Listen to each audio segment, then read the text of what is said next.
There is a space where you are all you need, where you are all you want. All there is here. Welcome to the Source Connection, conversations about who we truly are, the possibilities of creation and the new earth we are birthing, with your hosts, Tara Long and Liz B.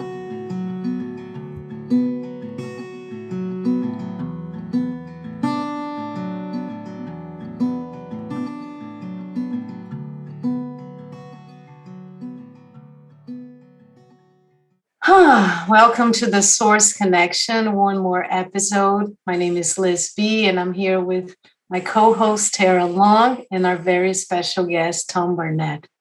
Thanks for being here today, Tom. Thanks for having me. Yes.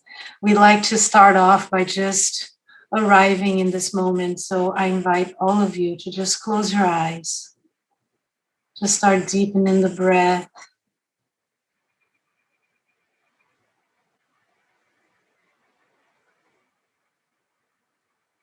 Noticing your internal landscaping.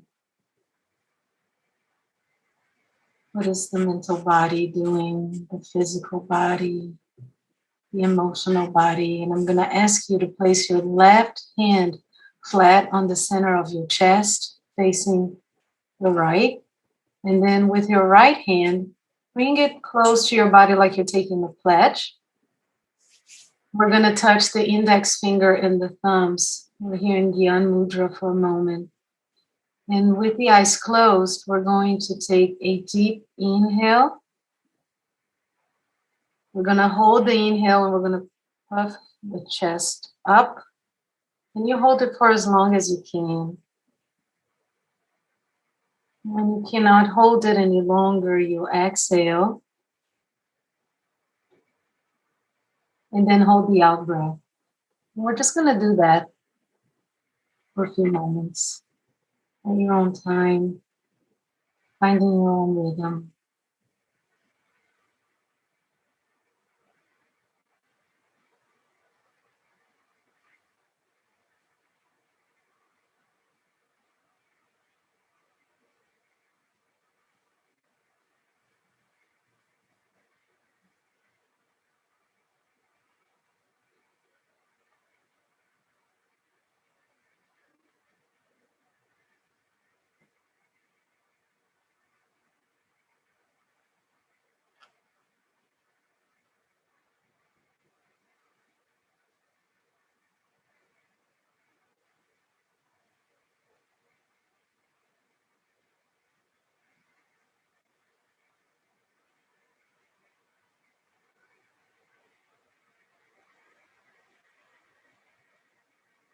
Just dropping in,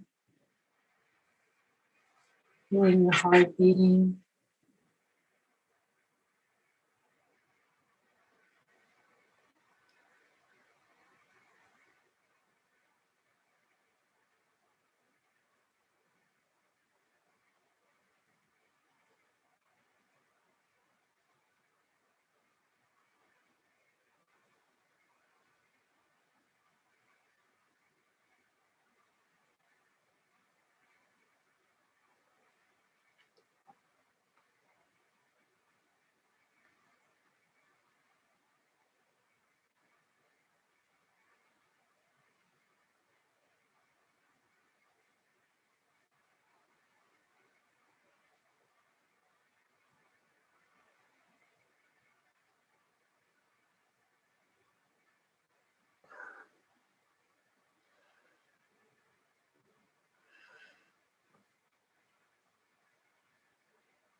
And in your next inhale, just go deeper and hold even longer.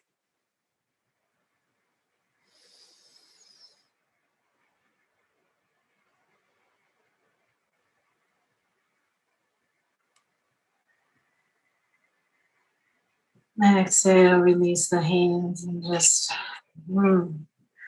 open your eyes or not. I tend to not want to open my eyes after this stuff. So, Tom, you're live from the future. How is it out there? Has it changed yet? Yeah, it's beautiful. Beautiful sunny day. It's a good part of the world. So, Tom, you came into my awareness last year. So I'd like for you to, let's start with you maybe introducing yourself and what has brought you to this present moment.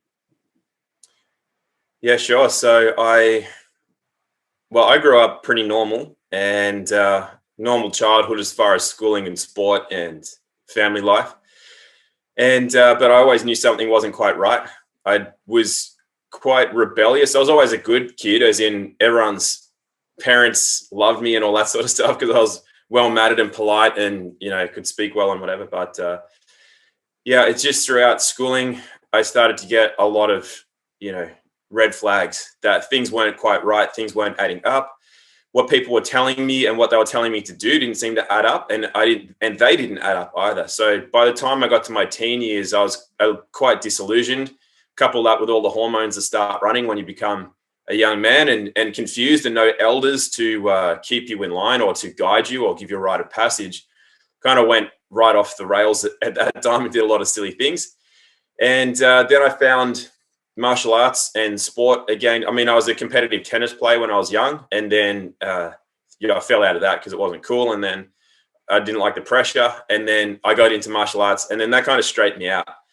I got into business and sport, and that was right around the time that I was just leaving college because I didn't like any of the educational system at all.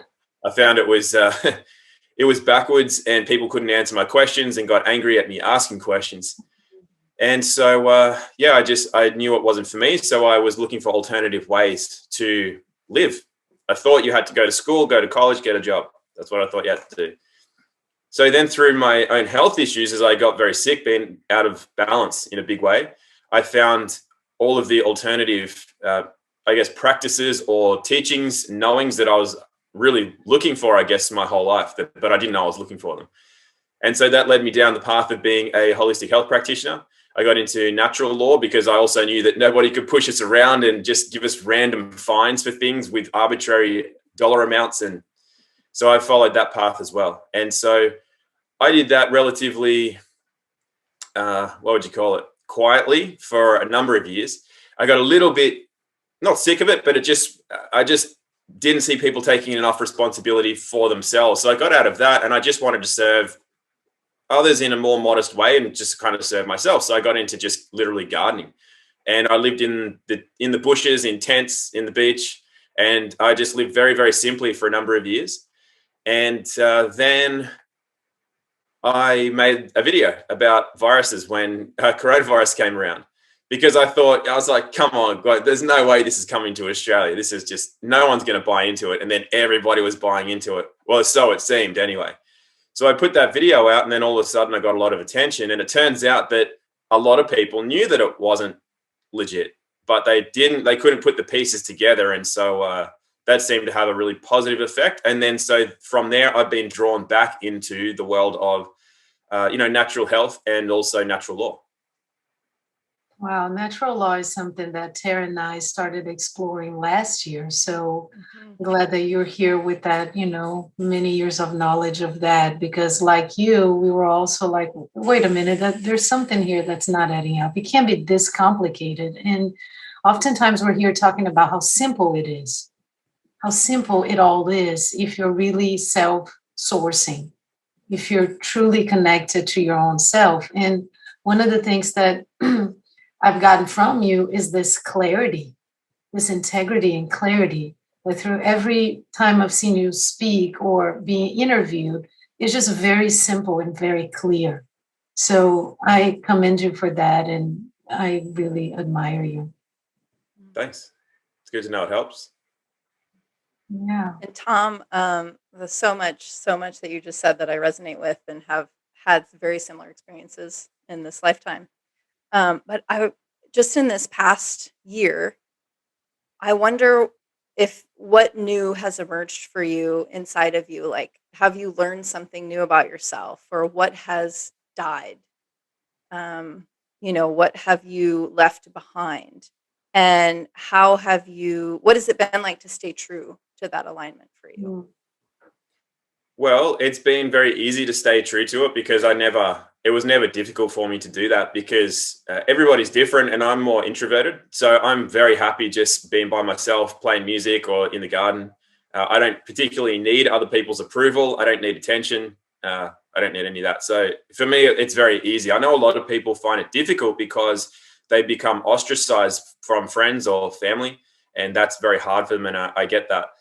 For me, I guess it's been an easy road for me in that regard.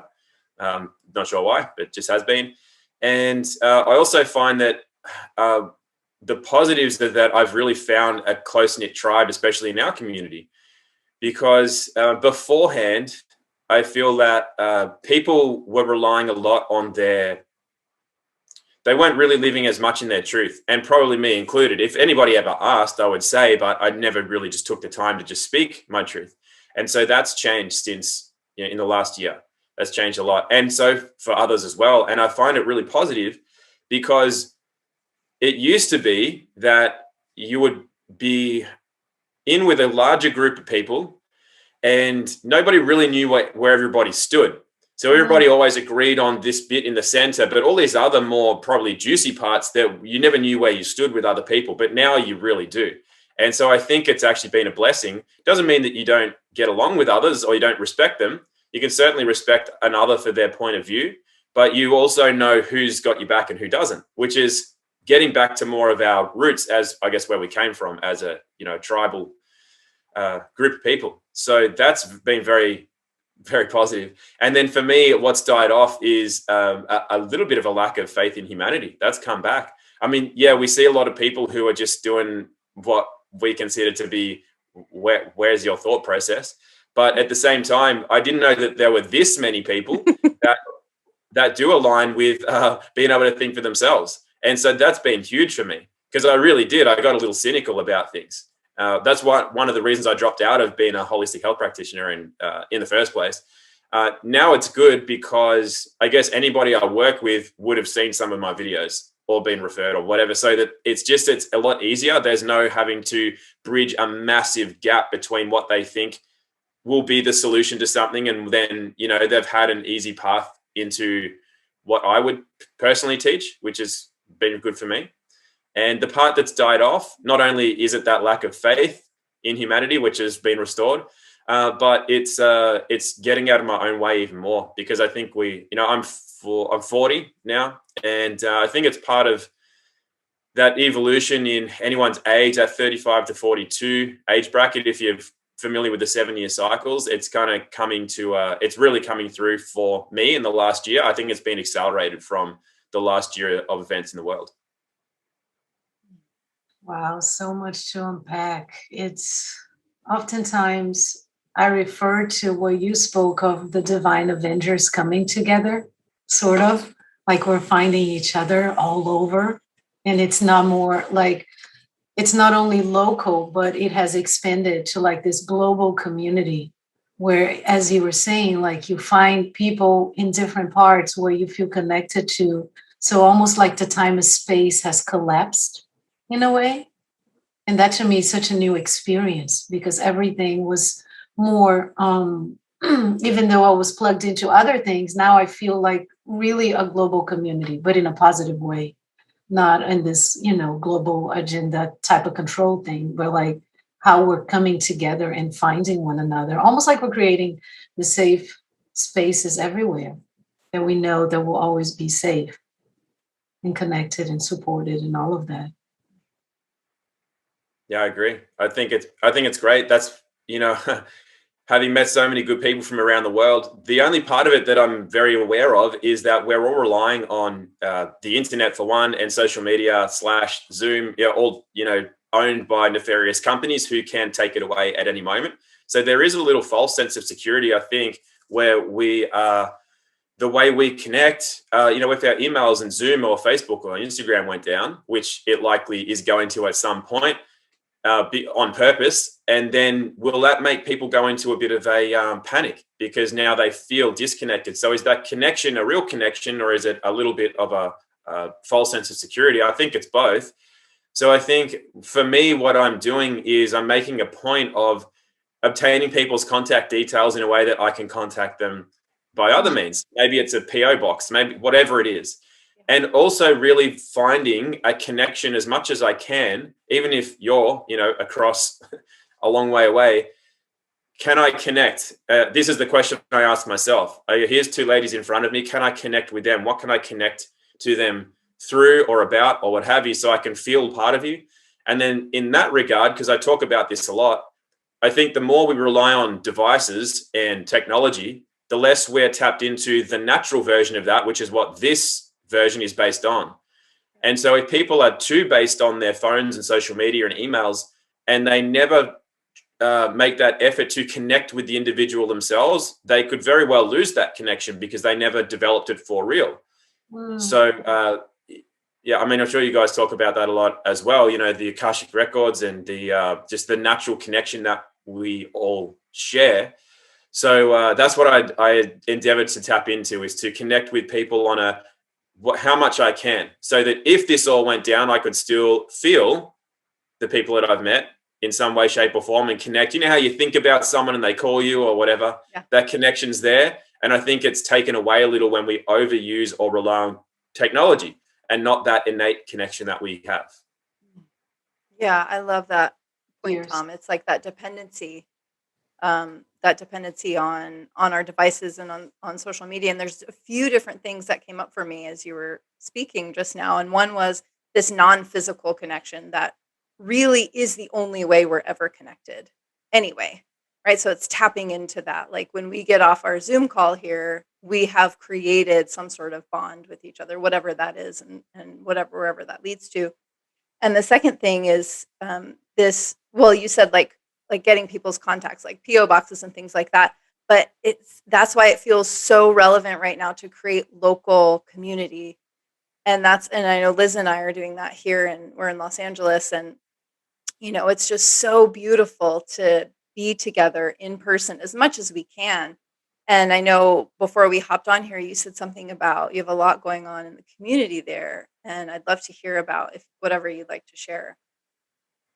Sure. Yeah. Well, we meet quite regularly with various community groups, which all started forming at the prospect of the first lockdown that we experienced. Now, our lockdown wasn't like other people's lockdowns. It was very tame, but it was a wake-up call for people to realize, hey, if this happened, how would we still maintain our way of life? How would we communicate with each other? Where would we obtain food? Now, are we secure in food supply, transport, or getting to places? Where do we find people if there's no communication around? And how do we prepare for them trying to tell us we have to wear masks or scan QR codes or anything like that? So our region is quite well prepared for all of that. People have been learning about their rights when it comes to mask wearing and QR code scanning and the potential jab that people may be offered to take, which so far is quite tame, but at the same time, we don't know what's going to happen in the near future. So people are very well prepared for that. And it's gotten people back to meeting in person much more often. And so much more comes out of that than, the online Telegram chat threads or whatever, which you tend to turn off after a while because you get added to 100 groups and then you go on one and there's 70 messages and I'm not going to read any of those.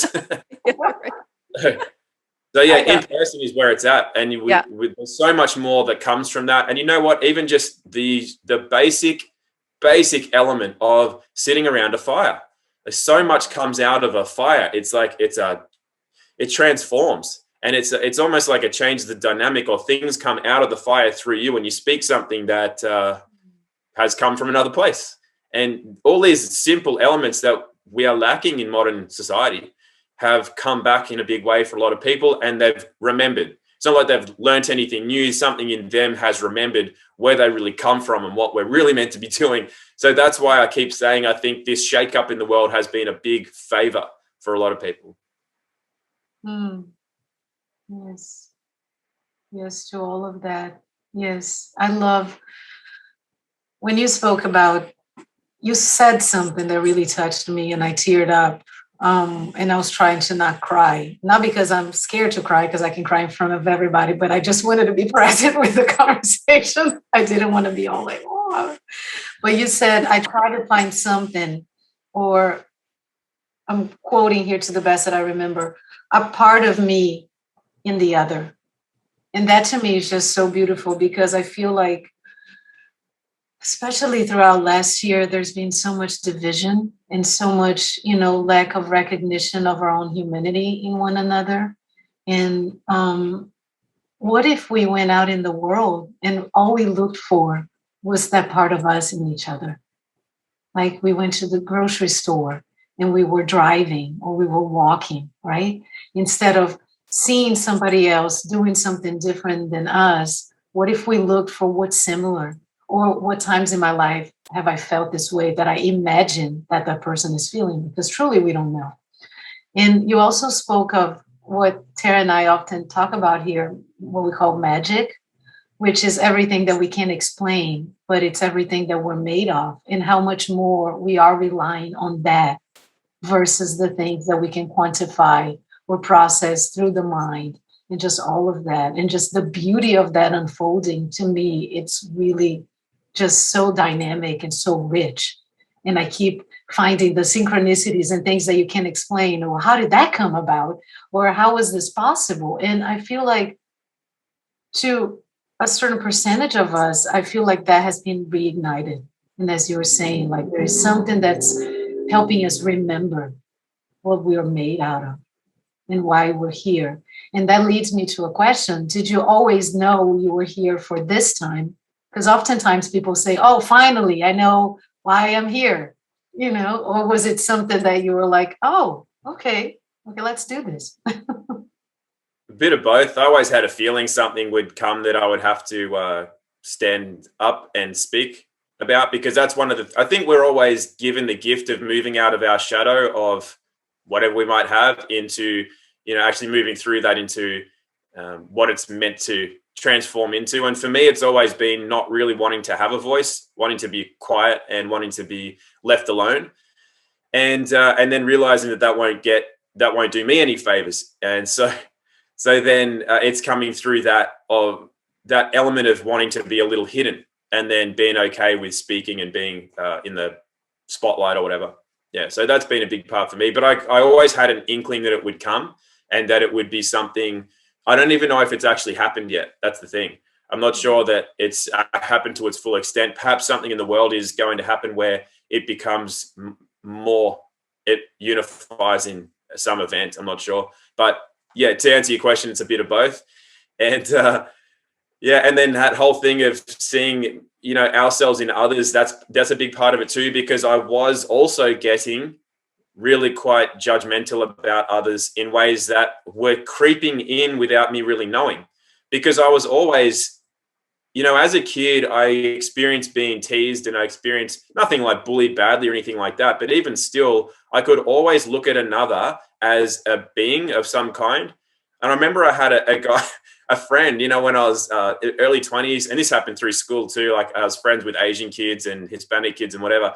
And this guy was apparently African-American. I had no idea.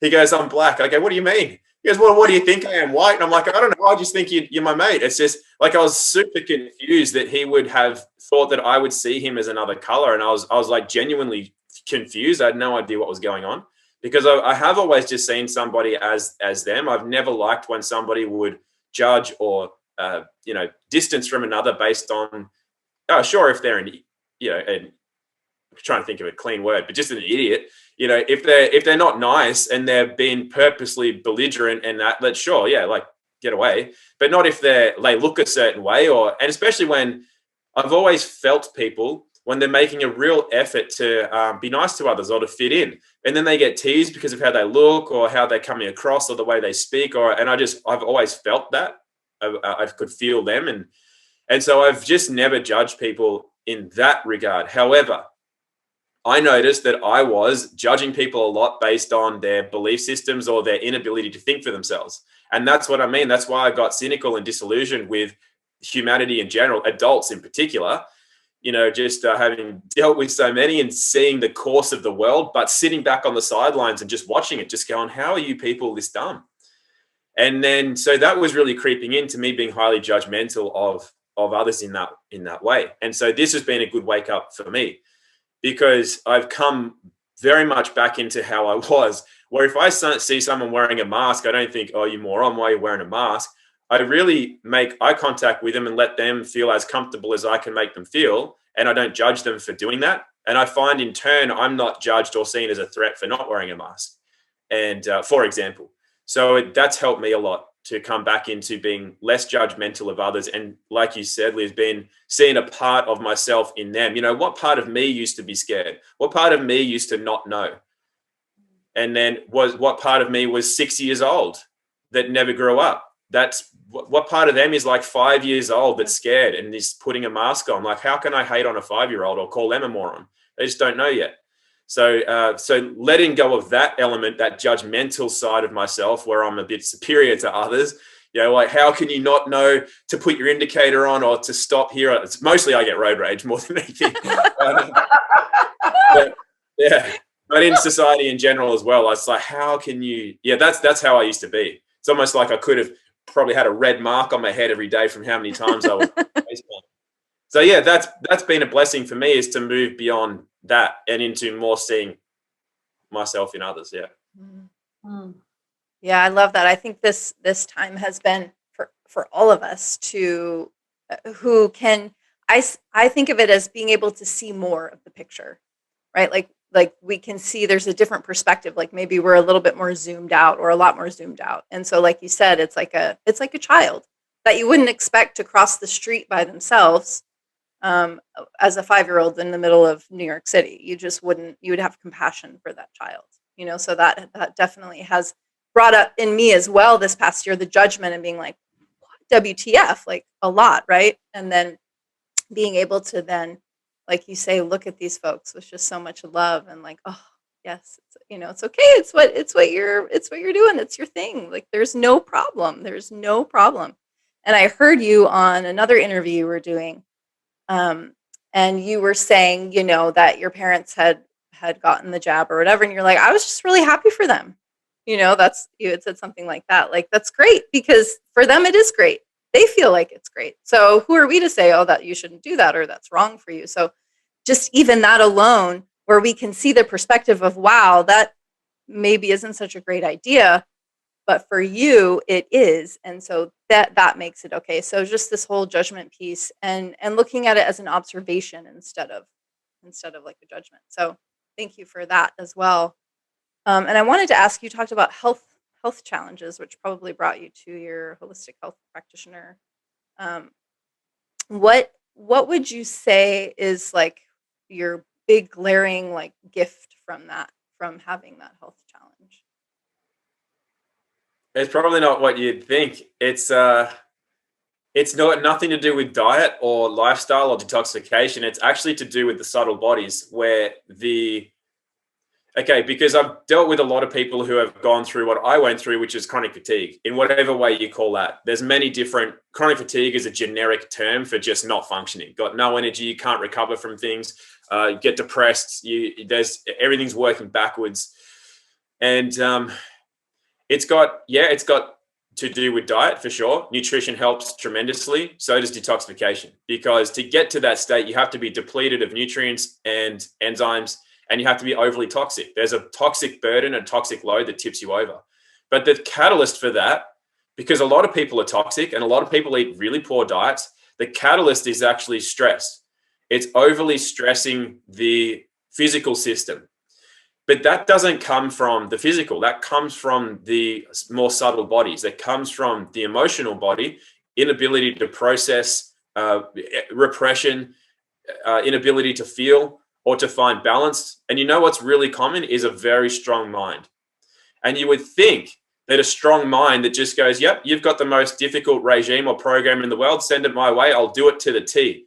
I will follow every letter. Don't worry about that. I'm the most disciplined guy on the planet. That is the thing that will not get you out of your condition. It's the thing that will prevent you from getting out of your condition.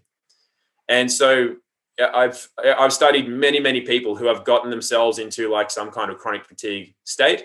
And that's there all of the time, a strong mind. It's a gift, obviously, because we see other people who are just like, pull your socks up. What are you doing? What are you whinging about? Just get on with it. Like, how hard is it to just go from A to B? Just do it. You just do it. I don't understand why it's a problem. You're sitting there moping. It's just like, come on. And so it's a gift because you can absolutely get through anything. You can like have your arm hanging half off your body and just go, it's all right, I'm still going to get to there. And it's just kind of like you forget about your arm and you get there. It's a gift because it's, otherwise you sit and you perish, or you endanger others because you now need attention for others to come and save you, whereas you can save yourself. Very, very positive attribute. However, everything has its complementary or mirror image, and that the other part of it means that we never actually get to feel a moment for what it is. We don't process things like grief or sadness or rejection or anything to that degree, where it's like, yeah, no, that's fine. No, I'll just keep going. So there's a lot of repression that goes on in people that end up in the state that I was in. And it takes quite a while to work through some of those processes and actually start to come back more into that balance point of view, because that imbalance also drives you. It's like, yeah, I can train 20 hours a week. Yeah, I can work on that. You got another task, I'll do that. Do you need some help with that? No, I'm good. I can do it myself. I can hitch my own trailer. I can do my own this. I can do my own that. I'll clean my own house. I'm not paying someone to clean the house. Why would I do that? That's that kind of attitude. And so, and that's what leads you to that stress. The stress comes up, even if you don't feel it as stress. Like I used to train a lot, loved it. Every minute of training, loved it, felt great, made me feel good, made me feel strong, made me feel happy. But it was still stressing the system. Couple that with not getting enough rest, not having interpersonal relationships the way you're supposed to. It's just the sympathetic nervous system is just taxed. And then that becomes a catalyst for the toxicity and the insufficiencies in nutrients and enzymes and everything else to form a collapse. And it's only when you start to heal those subtle bodies that your physical body will start to replenish, despite having a good diet and good lifestyle. Yeah. Wow. I relate to that so much, Tom. I actually was diagnosed, if you will, with chronic fatigue syndrome when I was 22. So I spent a good 10 years in and out of that cycle. And like you said, the strong mind, just learning to surrender. And also I was so independent. So nope, I got this. That was just, how I was conditioned and how I grew up. So yeah, so much of that, and total self-acceptance and total self-love and all those things, like you said, all those different subtle bodies. So yeah, that's cool. I feel like we have so many similarities just as you talk in your life. I'm like, wow, me too. Are we the same person? Yeah, what's funny though is it's more common than you think. I remember when I was sick, I was around 20, I think I was 22, no, 23. I was maybe a year or two older than you when I first got like quite ill. And, I just thought, especially because I thought straight away, I came through studying biomedical science and, physiology and everything. And I just go back to these guys, they're all experts. And they're all just like ghosting me. And then I'm like, so I'll go to new doctors and nobody, I didn't think at the time that people wouldn't understand. I'm like, dude, I'm tired, can't do anything. I was training like this. Now I can't even lift up a can of tomatoes. And I'm like, what's going on? And I would think I'd get answers straight away. People would understand for sure. And it turns out nobody understood. And so I started feeling super isolated too, because even my parents, I ran out of it all money and everything. I went to go back and stay with my parents against my, didn't really want to, but, and then they're like, what are you doing? It's just like, just go to bed, have some chicken soup and get up and get on with it. Yeah. It's, and 2 weeks, they're like, why aren't you doing it? And it's like, I don't know. I have no idea. And so after a while, you start to go, whoa, you go into yourself and you think, what's going on? Am I ever going to get better? Why aren't people helping me? And I'm paying them money and I'm running out of money and no one's helping. And so then you start to think, nobody knows how this feels. You really think that because nobody can understand it. You go, I'm tired. And they go, yeah, just, I don't know, have a nap. And you go, no. It's not that kind of tired. I've been tired before. I've gone 3 days without sleep. I've run marathons. I've done this. I've worked security. I've worked night shifts. I know what tired is. This isn't tired. It's a completely different thing. It's like somebody sucked the life out of me. There's no life in me. It's just not there. And they can't, unless you've felt it, you literally can't. It's like a man trying to feel what it's like to pass a baby, to give birth. It's like we can guess, we can look at a woman and just go, yeah, probably, I don't know, I can sort of, but you just wouldn't know the experience. And you also don't know the experience of having chronic fatigue and being fatigued to that state unless you experience it. It's just like nothing you can experience without having it. You can't do a 3-day bender on Coke and beer and stuff and heroin And then it's still not the same. Not Yeah. that I've ever done that, but I just know that it's not the same level of tiredness or fatigue. It's completely different. And so that in that regard, people just did not understand, would brush you off, just say, well, there's something wrong with you. It's all in your head. And then you start to feel nobody knows what this is like, and I'm all alone and no one can help. So then having gone through it and then helped many others, everyone tells me their story and I'm just like, do you know, you tell me the exact same thing everybody tells me, the exact same things that started it, exact same symptoms, exact same feelings of what you have now. So the way to get through it, which is something that I will do in the near future, is make a kind of a course, I guess, on how to get through it. But there's also no one answer. It's actually just understanding principles. And then, the diet will be different for everyone. The process, how do you come back into yourself? Different for everybody. But the principles are there from studying many, many people. But I'm not going to give like, this is how you heal from chronic fatigue. Right. You know, eat this, drink that, take that herb, sleep this, do that, see that. It's not, that won't work. You got to understand the principles of what's happening, what's broken down in the first place, and then you will be able to find your own way to, come back from that. Yeah. Yeah. And like you said, the only way through is in. For me, it was just like, there was no one to help me out there. Yeah. So it was what I created for myself to completely be self-sourced and self-sufficient. And because that was the only option. So then it was like, okay, what does that look like in using intuition and all these things? So I love it. Yep. And that shell that we develop as protection, and that actually probably got us there in the first place, part of that strong will, that strong mind, is that's the thing that has to die. That has to actually die off, because it's like a shell that has constricted life from flowing, connection from source and earth kind of thing. It kind of like stops that, hence the lack of vitality. And that literally has to die, has to fall away for that energy to start flowing again. Yeah. So, I don't know, maybe you'd like to add something when I'll email you when I've got the course. Yeah, do it. Your journey or something. It'd be good to get other people's perspectives, not just mine, because that can help people, I think. Absolutely. Yeah, I think that we find ourselves in each other's stories. So if you have more people talking about it, it's easier for somebody to relate and be like, oh yeah. But as you were saying, most people seem to be very similar on that path. And I wonder if, as Tara said, that's a creation to get you to this place where you do realize that you have this, shell. We all do to a certain extent, but that's so thick or so hardened that it prevents you from then being balanced in all the bodies, and just you went straight to the subtle body. And I feel like, again, we're tapping into those connections because we've been trained to just look at the physical body, right? Oh, there's a physical symptom. So how can we fix that? What supplement can I take? But wait a minute, what caused that?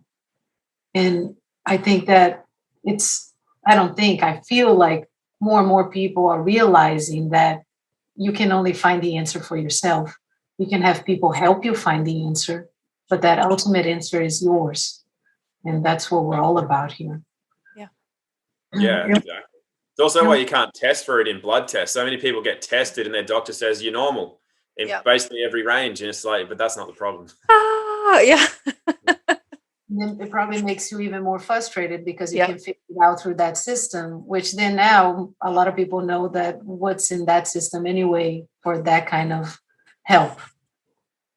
Right? Yeah, it's a total farce, that whole system anyway. So it's so with that, I keep thinking about, what is it that we are creating?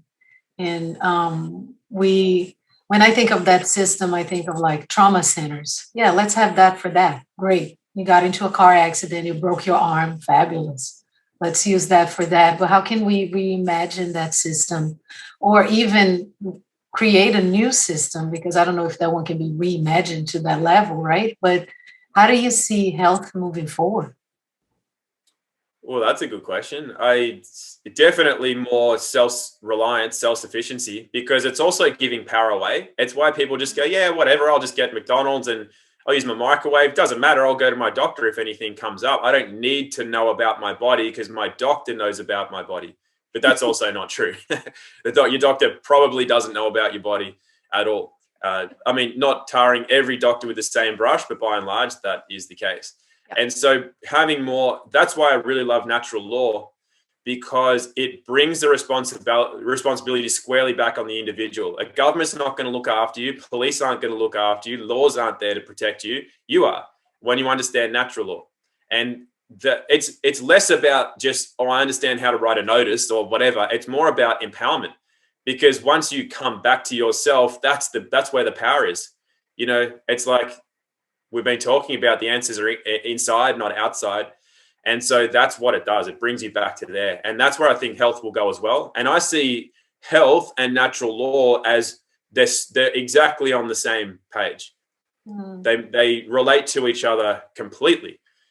And so, yeah, it's coming back to simpler things, the natural way. And more and more people are doing that, which is great. And I see that as, even in the way that we live, coming back more into community and more into, I mean, people have known that for a long time. The whole globalist thing is just never going to go anywhere. It's only a path to destruction. So coming back to community and localizing, and that's just, it's the way forward. And I think more and more people are walking that path now as well. Yeah. And I want to be respectful of your time, but we have a special question we ask our guests, and I'm excited to hear your take on that, which is, what are you most excited in this new paradigm that we are co-creating? Right. All of it, just the way of life more than anything, and a return to a greater connection, a groundedness to the earth, a connection to the above, and living in that paradigm. But the way that feels is just that, if I feel it right here, even just like feeling into that with everybody living that way feels amazing. And that's kind of what it should feel like. That's what I feel like we were born to feel. And then the disconnection from that is that removes this fire, this warmth from in here, this area. I don't know if it's the same area for others, but that's where I feel it. And that's exciting for me. It's like, when you feel into when people are going into their manifestation, for example, and they want to feel into what their future looks like, or I've met my partner, or I now live in this part of the world, or this is what it feels like to be comfortable or happy, or whatever it is. And to feel people living connected to the earth and connected to the above, grounded, it's just, it feels amazing. And that's what I'm super excited about. And what I'm really excited about as well, funnily enough, is what it's going to take to get there. It's going to look horrible, I think. We talk about that too, yeah. Yeah, like people need to, there's part of us all that needs to die off in order to experience that. And I'm really looking forward to it. I always liken it to the kid on the swing. It's or on top of a skateboard ramp or something, they're like crying. It's like, no, I can't do it. This is the worst thing. Save me. And they can't hold on any longer and they fall, or the swing goes. And then they're like, that was the best thing ever. Do it again. But it's like funny watching them cry, because you can see where they are and where they're going to go. And it's like, oh, this is just classic. But they're in fear and they're holding on for dear life. And then they love it. And I'm going to go through it as well. I'm not saying I'm like there now and other people aren't, but I just have been through enough of my own deaths to not fear that and to really look forward to it. But in the general populace, it's going to get messy. Yep. And that's why we're all here to be guardians of that, I think. Yeah. Yeah, exactly. But it's going to be great on the other side. And I'm really looking forward to that. I'm even looking forward to the transitionary period. I think that's going to be super interesting too. Yeah. I want to see what's going to bring out in all of us. Yeah. Like really self-sourced and connected, as you said, grounded and connected, and just what superpowers are we going to be reclaiming? Yeah. Exactly. Yep. Yes. So fun. Yeah. Oh, Tom, this has been so great. Thank you so much for your time, for being with us today. And maybe we'll have a part 2 down the line, since we seem to have so much to talk about. Yeah, I'd be happy to do that. Definitely.